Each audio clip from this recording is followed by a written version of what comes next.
Bien-aimés, je vous salue dans le nom de notre Seigneur et Sauveur Jésus-Christ. Nous sommes aujourd'hui jeudi 3 février 2022 et nous continuons dans notre série sur la vie chrétienne. Comme nous l'avons dit précédemment, ce message est aussi sur YouTube. Le nom de notre chaîne, c'est Daniel Kazadi, Vie chrétienne. Et nous vous invitons à suivre, partager, et comme les gens disent, liker pour que nous puissions être encouragés. Vos commentaires sont le bienvenu et cela nous aide à nous prédisposer à répondre aux préoccupations des uns et des autres. Nous allons prier. Seigneur, nous bénissons ton nom pour ce jour, pour ta grâce et pour ta faveur. Le temps que tu nous donnes de partager ta parole, nous voulons que ce temps soit un temps précieux et bénéfique pour chacun d'entre nous. Souviens-toi de ceux qui sont malades pour les guérir. Souviens-toi de ceux qui ont des problèmes et des besoins divers pour que tu puisses leur donner la réponse. Mon Seigneur et mon Dieu, protège tous tes enfants partout où ils sont et accorde à chacun selon le désir de son cœur. Au nom de Jésus-Christ. Amen. Nous continuons avec la série Vie chrétienne et aujourd'hui nous allons parler de dons spirituels. Nous avons dit la fois passée que Dieu a préparé ou rendu disponible tout ce qui est nécessaire pour que chacun d'entre nous, étant ses enfants, nous puissions avoir tout ce qu'il nous faut pour mener une vie victorieuse dans ce monde et aussi refléter la gloire de Jésus-Christ partout où nous sommes et où nous sommes appelés à exercer. Nous avons aussi dit qu'il y a trois choses que Dieu a données. Il y a les dons spirituels, il y a les fruits de l'esprit et il y a les armes spirituelles. Aujourd'hui, nous allons parler brièvement des dons de l'esprit. L'apôtre Paul, dans sa lettre aux Corinthiens, première lettre au chapitre 12, nous donne une liste des dons spirituels.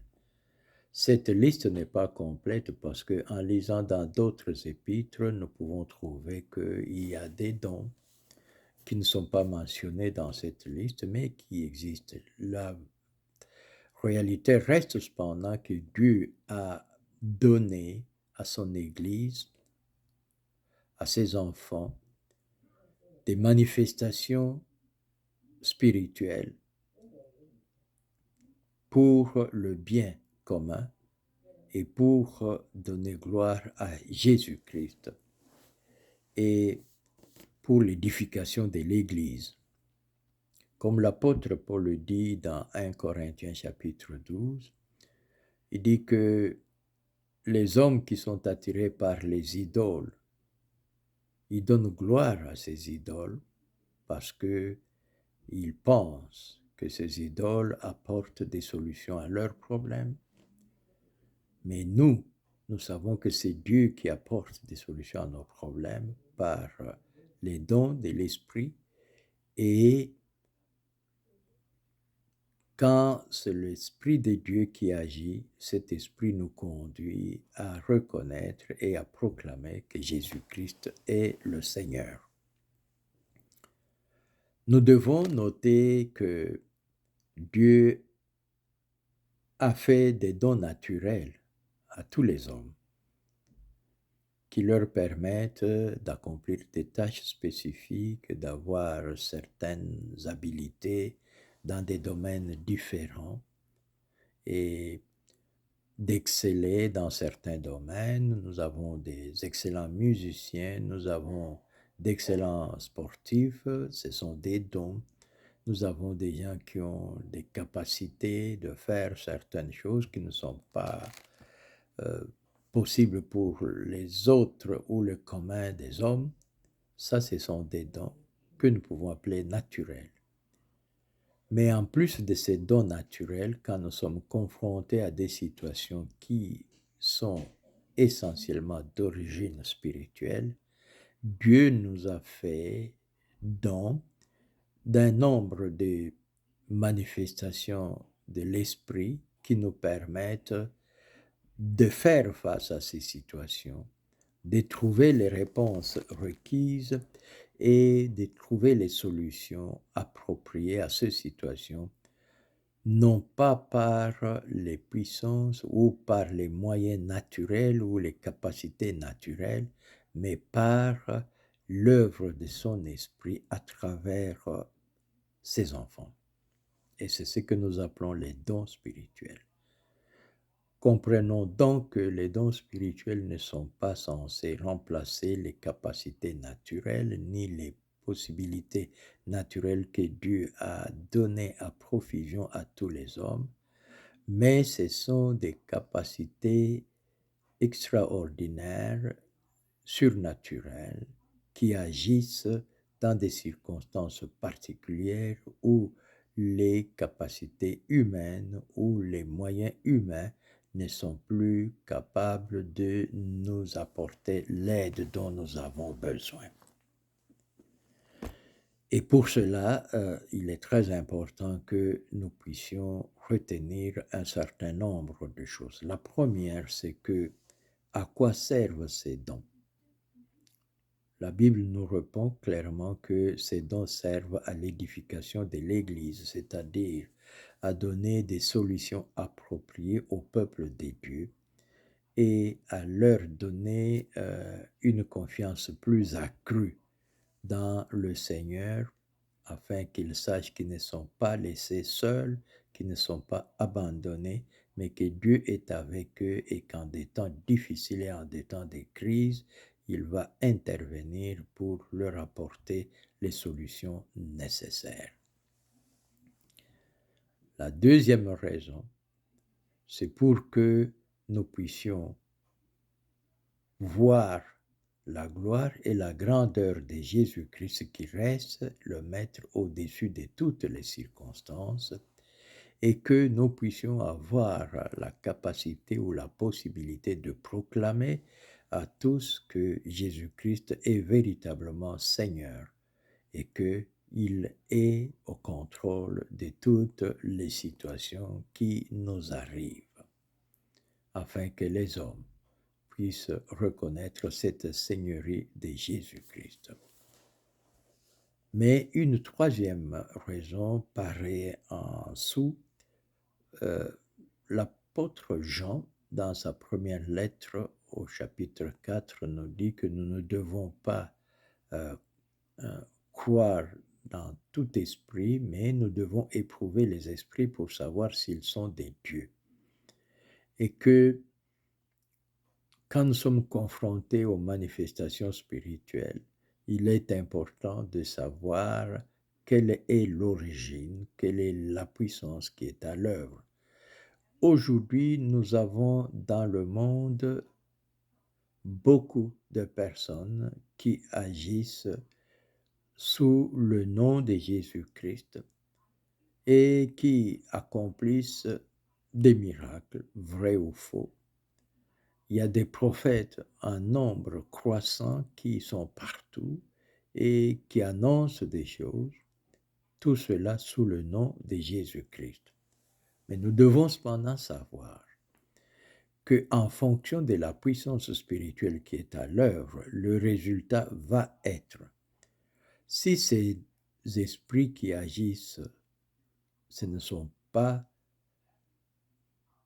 pas l'Esprit de Dieu qui agit, l'objet est de nous attirer loin de Jésus-Christ, de nous détourner de notre foi véritable et de nous amener à la perdition parce que nous aurons fait confiance à des esprits mensongers. Si c'est le Saint-Esprit qui opère, cela nous amènera à reconnaître la Seigneurie de Jésus-Christ et à savoir que nous ne sommes pas laissés seuls. Donc, nous sommes là dans une situation où ces manifestations sont nécessaires, importantes, mais nous devons faire preuve de discernement. Et Dieu ne nous a pas laissés seuls. Parmi les dons qu'il a accordés, il y a le don de discernement des esprits, il y a le don de connaissance et il y a le don de sagesse. Et il y a même le don de parler en langue et d'interprétation. Tout cela, c'est pour nous permettre d'être éclairés sur l'origine ou sur la puissance qui est à l'œuvre, de sorte que nous ne puissions pas tomber dans l'erreur et être entraînés loin de Jésus-Christ. La Bible nous donne dans le livre des Actes un incident. L'apôtre Paul était quelque part avec ses compagnons et ils allaient chaque jour à l'endroit où ils devaient prêcher. Et il y avait là une femme qui était en train de les suivre et qui proclamait tout haut, ces hommes sont des serviteurs de Dieu, prêtez attention à ce qu'ils vous disent. Et on pourrait croire que cette femme était conduite par l'Esprit des dieux parce que ce qu'elle disait, c'est que ces hommes étaient véritablement des esprits des dieux. Mais la réalité était quoi? En donnant cette prophétie, elle était en train de convaincre beaucoup de gens qu'elle était capable de discerner et de donner des prophéties correctes. Et en retour, les gens devaient lui faire confiance et ce qu'elle faisait devait prospérer. Donc nous voyons que là, il y avait quelque chose qui était caché, mais que l'apôtre Paul n'a pas raté. Parce qu'à un moment donné, il a commandé à cet esprit de sortir et c'est devenu évident que l'esprit qui était en train d'utiliser cette femme, ce n'était pas l'esprit des dieux. Et que l'objet n'était pas que les gens reconnaissent que Paul et ses compagnons étaient en train de prêcher Christ, mais au contraire d'attirer l'attention sur la femme pour que ce qu'elle disait soit accepté et que les gens s'attachent à elle en grand nombre. Donc, dans le domaine des manifestations spirituelles, nous devons savoir que Dieu veut nous secourir, Dieu veut nous donner les moyens ou nous donne les moyens de faire face à des situations difficiles et compliquées, mais l'ennemi est toujours là pour imiter et pour utiliser cette porte ouverte afin de détourner plusieurs, surtout en cette période. Donc, notre prière, c'est que tous les enfants de Dieu, nous puissions prier pour que Dieu nous accorde ses dons et que nous puissions être capables d'en expérimenter la manifestation régulièrement et que ces dons se manifestent abondamment dans le corps de Christ pour subvenir aux besoins du peuple des dieux et conduire plusieurs à reconnaître la Seigneurie de Jésus-Christ et augmenter notre propre foi, parce que s'il est vrai que nous ne pouvons pas opérer avec ces dons sans la foi, c'est la foi qui est à la base, mais aussi quand nous voyons ces choses se produire, cela augmente notre foi.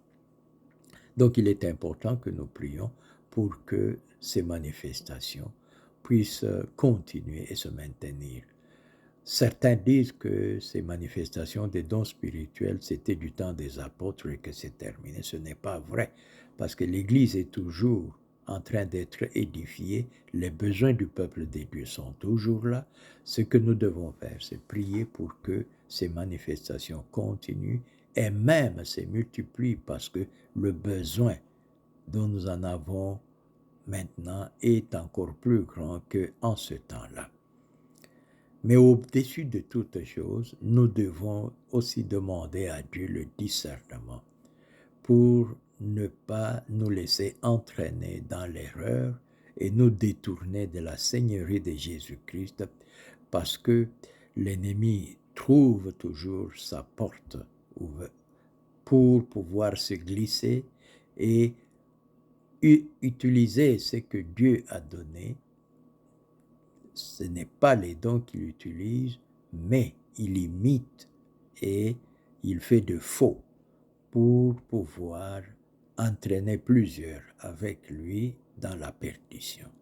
Donc, en tant qu'enfants de Dieu, nous devons savoir que ces manifestations existent et prier pour que Dieu les rende communes et multiplie ces manifestations parmi son peuple, mais aussi prier pour que Dieu nous accorde le discernement, que nous puissions savoir distinguer entre le vrai et le faux pour être préservés du piège de l'ennemi.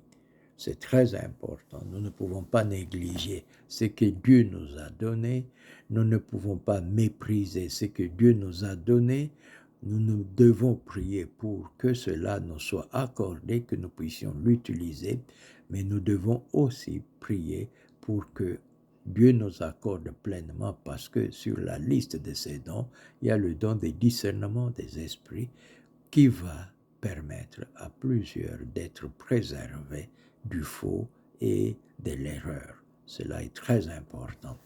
Donc, les dons spirituels, c'est un moyen que Dieu a rendu disponible pour l'édification de l'Église, pour notre propre édification, pour nous soutenir et nous aider dans des circonstances difficiles, mais aussi pour nous permettre de manifester la gloire de Jésus-Christ partout où nous nous trouvons. Nous ne devons pas les négliger, mais nous devons demander à Dieu de nous donner le discernement nécessaire pour que nous et ceux qui nous suivent, et avertir aussi les autres que la possibilité de l'erreur est là. Il faut qu'ils soient équipés par Dieu pour ne pas tomber dans les pièges de l'ennemi. Que le Seigneur nous bénisse. Nous allons prier. Père, nous te bénissons pour les dons merveilleux que toi tu as fait à tes enfants. Nous demandons que tu puisses libérer ces dons partout où c'est nécessaire dans le corps de Christ, et que toi tu permettes à tes enfants de faire confiance à ta présence, à ta puissance, et de continuer à se laisser utiliser pour l'édification de ton corps et la manifestation de ta grandeur et de ta gloire dans ce monde. Que toi, Dieu, tu puisses bénir tout un chacun, mais aussi nous donner le discernement afin de nous préserver de l'erreur et de la confusion que l'ennemi sème pour amener la destruction. Que toi tu puisses tendre ta main sur chacun de tes enfants, leur accorder tout ce dont ils ont besoin, et les garder et préserver de l'erreur. Au nom de Jésus-Christ. Amen. Souvenez-vous, nous sommes sur YouTube, le canal Daniel Kazadi, Vie chrétienne. Aimez, partagez et vos commentaires sont le bienvenu. Au nom de Jésus-Christ. Amen. À la semaine prochaine.